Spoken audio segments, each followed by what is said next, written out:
All right. Thank you very much for having me. It's a great pleasure to be here. My husband is Turkish, so even more of a pleasure to be here. Unfortunately, I don't speak much Turkish, but Melsa tells me my pronunciation is good. So thank you very much to Melsa for inviting me. It's a great pleasure to be here. I'm going to be talking about barriers to boardrooms. And I want to start out, since you are all here, maybe you know this already, but it's useful to look at some data to understand exactly what's going on. What I want to start out is just summarizing what's been going on in the board diversity space in terms of policies. So what I have here is the, I don't know if you can see this, no you can't, the number and percentage of countries enacting board diversity policies. Okay, so what's a board diversity policy? It's a quota to have a certain percent women on boards. It could be a disclosure requirement. It could be a corporate governance code that explicitly says that the board should consider gender as a factor in nominating directors. Or it could be a quota for state-owned companies. Okay, so now what I have here, the blue line is the number of countries enacting policies every year since 1990 to 2015, and the red line is the percent of countries worldwide that have board gender diversity policies. So what we see is now we have roughly 25% of countries in the world have some sort of board gender diversity policy. Okay, so that's a lot, right? There's a lot going on in this space. So what do we know about the role of gender and what the impact of gender will have on firms? Many interesting questions, right? And I would argue that we don't know very much, okay? So what I have here is I took the exact same line that I had before, so this blue line, the number of countries that have board diversity policies. That's the blue line in this graph. It looks a little bit different because of the scale, but the blue line is just the number of countries with board diversity policies.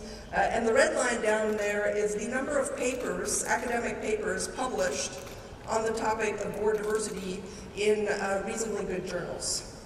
Okay. Now what you see is the red line basically is hovering down there at the bottom at 0 for most of the time. In 2001, one paper was published. In 2005, one paper was published. Again, 2009, one paper, that was mine. And then the trend is going slightly upwards. Okay, so what does this tell you? So first of all, there's not much that has been published, and there's various reasons for that. I could go on and on about that.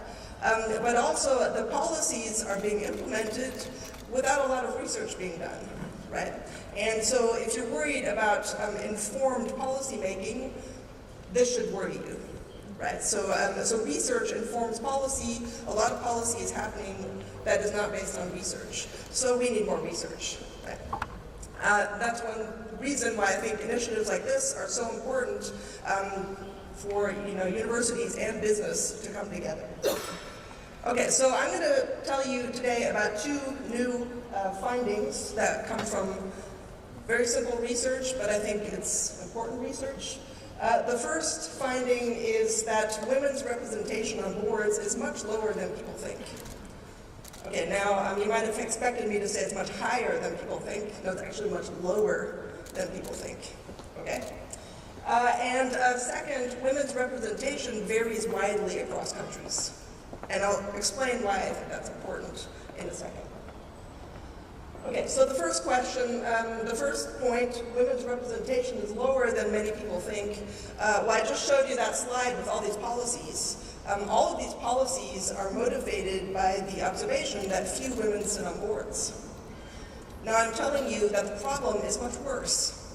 Fewer women sit on boards than people say, so there really needs to be much more done. So the problem is much worse, and women's representation, the second finding, women's representation varies widely across countries. What does this mean? It means it's not just a problem for the businesses. Okay. A way a lot of the policies are framed, they target businesses, right? So a board gender diversity quota is a policy that's aimed at businesses. So businesses have to add more women to the boards. But the fact that women's representation varies across countries means it's not just about the businesses, it's also about the countries. Okay. So this is important if you really want to improve things.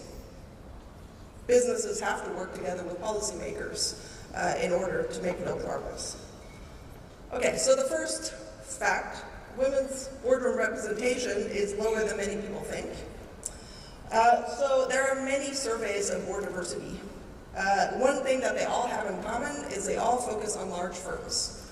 Okay, now I understand that Melsa's survey for Turkey is different, and so hopefully after my talk you'll appreciate the work that she's done even more, because here in Turkey you're doing it correctly.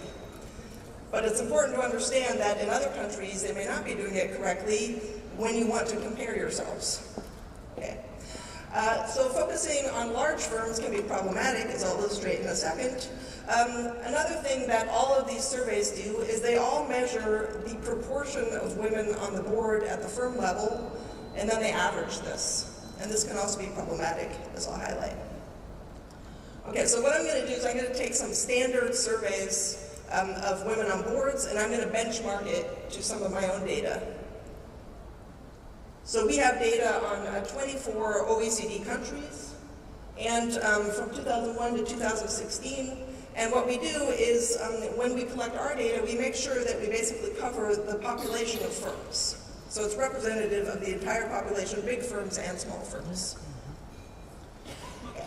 Now I'm going to benchmark a very famous survey that presumably many people have heard of, is the Catalyst survey for the US. Okay. So the Catalyst survey is Fortune 500, and then at some point they switched to S&P 500, but it basically focuses on very large firms. Okay, so I'm going to compare the Catalyst numbers to our numbers.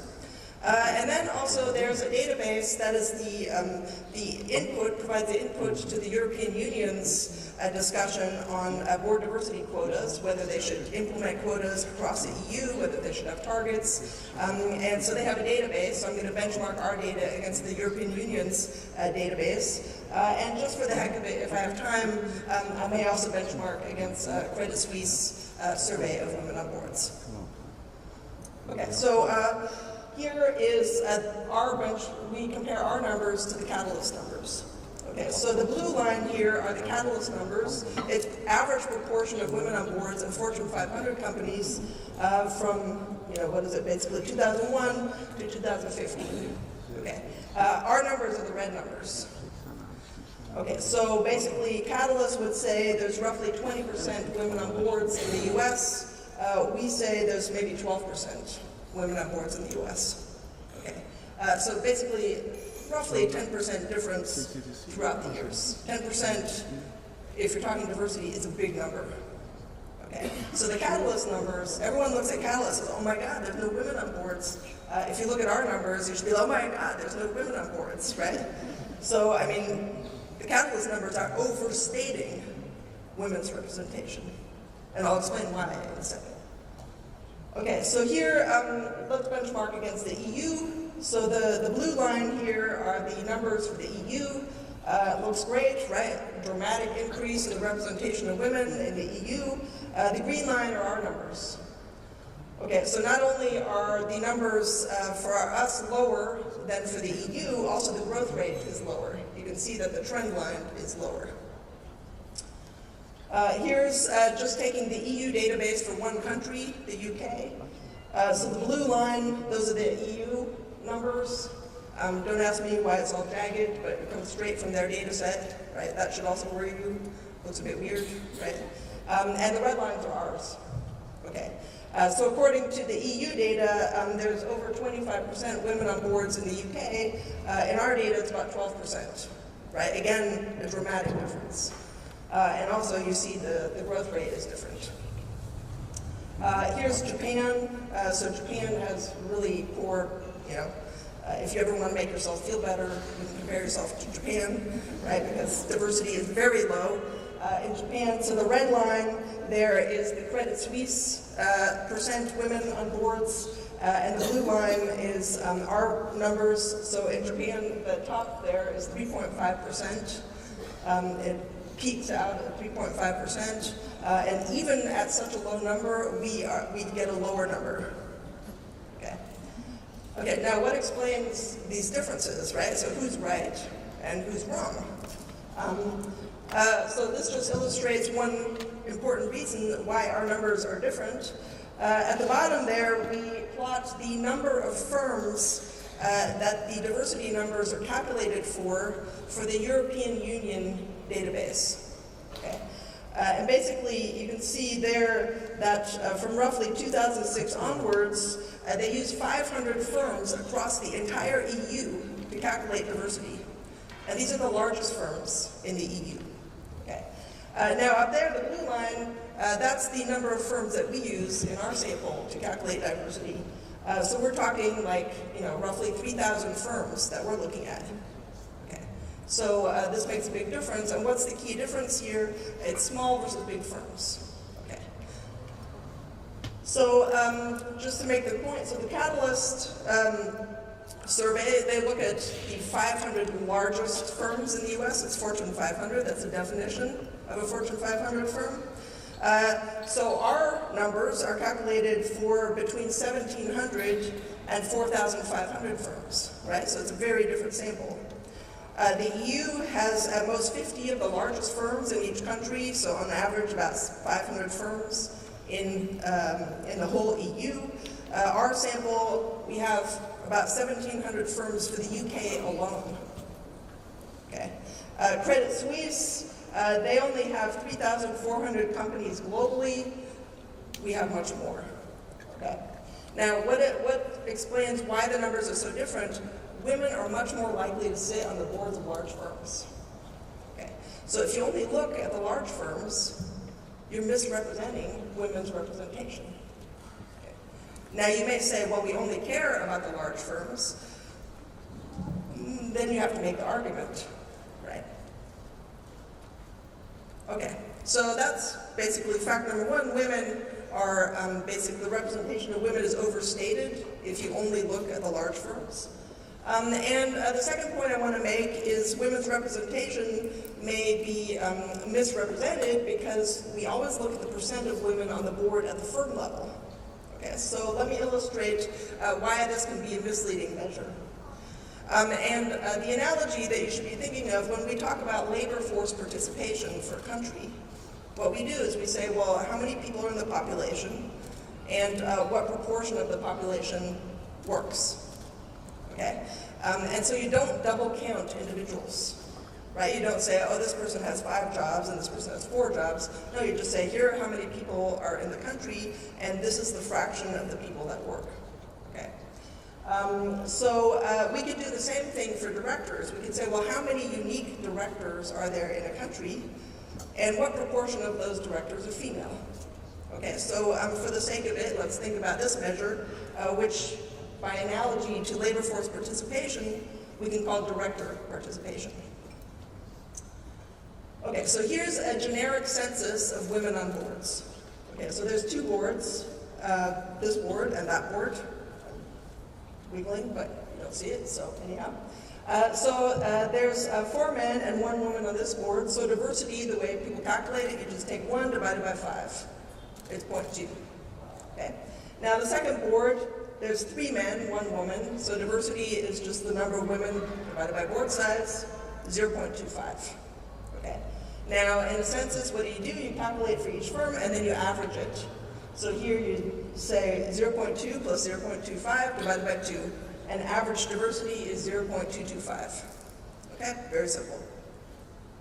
Now suppose that the men are different and the women are different. Okay, now diversity, the calculation of diversity does not change, right? Because all you do is you take the number of people on the board, you say how many are female. So again, diversity is 1/5 and 1/4. Nothing changes for diversity. Now suppose we think about participation. What fraction of unique directors is female? So then we would say, well, there are 9 unique directors, 2 of whom are female. So participation here would be 0.222, almost the same as average diversity. So if everyone is different, then average diversity is a pretty good measure. Okay.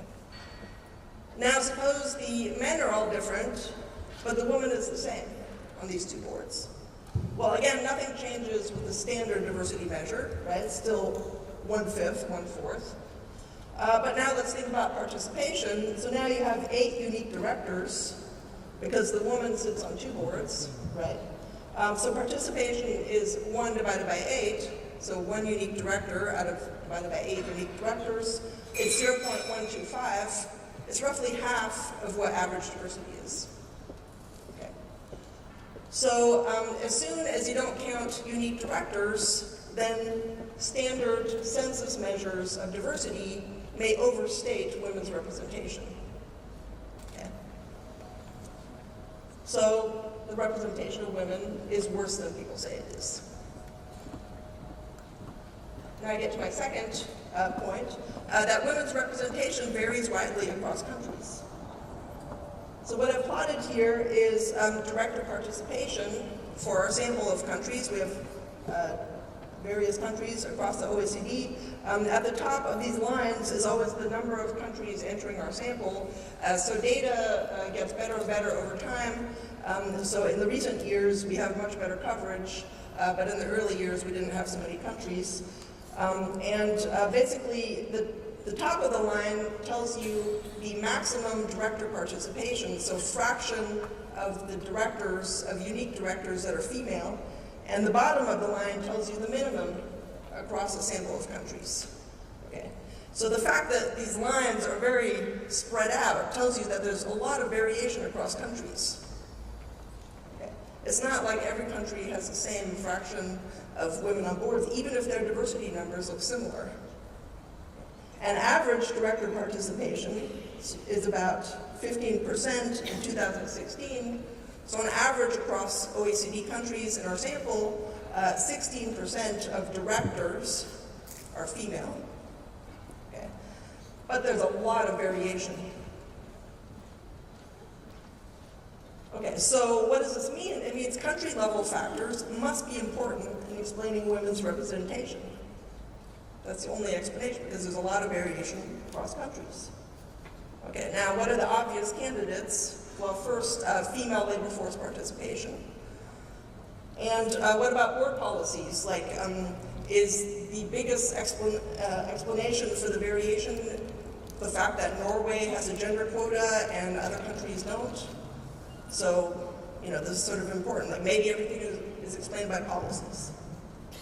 Okay, so what we do is, I'm not going to show you all the analysis, but we look at, we relate director participation at the country level to female labor force participation, macro level factors like GNP, development, culture, gender culture, and policies. And what we find is that across and within countries, female labor force participation matters, but only if you strip out part-time and unemployed workers. So the traditional way of measuring female labor force participation is you count the women who work full-time, women who work part-time, and unemployed. That's the definition that goes into the definition of labor force participation. Okay, so you also count unemployed people because these are people who are actively seeking work. Okay. Now, so if you measure labor force participation that way, it's not related to whether women sit on boards. Now, if you strip out the unemployed and the part-time workers, so you only look at full-time, the fraction of female labor force participation that is due to full-time work by women, that's very strongly correlated with the representation of women on boards. Okay. So this is consistent with a paper by Bertrand, which is a very well-known paper in the literature, who argues that a continuous commitment to the workforce is a sine qua non condition to reach the top. So, part-time work doesn't cut it in terms of making it to the board. It may cut it for other things, but if you're talking about making it to the board, it doesn't do it. Okay, and observation number 2 is across countries, measures of gender equality culture, and quotas also matter. So some thoughts. So quotas have an impact, right? So if you implement a quota, like in Norway, they have a 40% gender quota, and lo and behold, there are 40% women on boards. Why? Because it's the law, okay? So you can do it if you want to, right? But what's really interesting about this is one argument that people make is, well, you know, women are not on boards because they do not want to be on boards.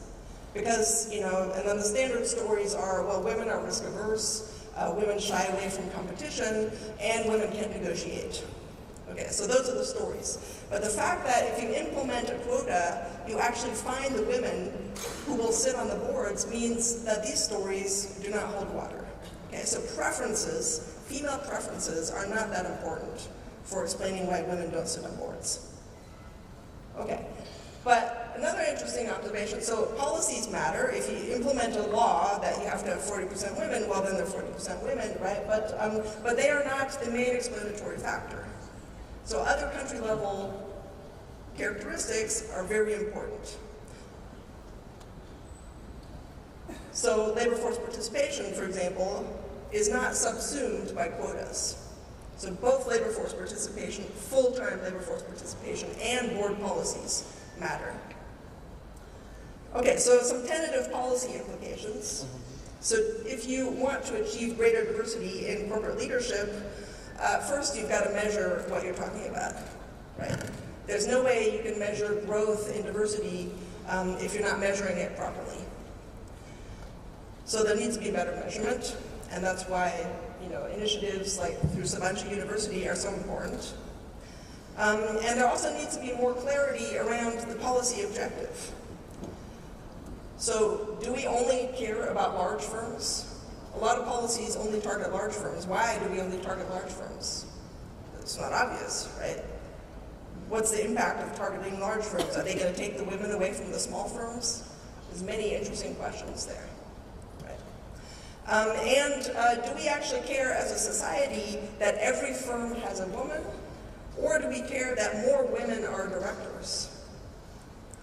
Those two are not the same. Okay.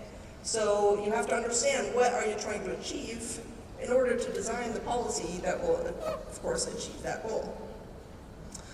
And finally, societal barriers need to be targeted, not just businesses. Right? So if discrimination was the only explanation why women are not on boards, you wouldn't see the fact that women's representation varies across countries. Why is that the case? Because, you know, I'm an economist. Discrimination is very hard to sustain in a competitive environment. Okay? So it can't just be discrimination. There's also societal factors that matter. And also, what I show in my research is policies are not enough, so societal factors, again, are important. Okay. And why is this important for a crowd of you know, business professionals? So it's not just about the businesses. Businesses are very important, but also the businesses have to work with policymakers in order to achieve more diversity on boards. Okay, that's it for me. Thank you.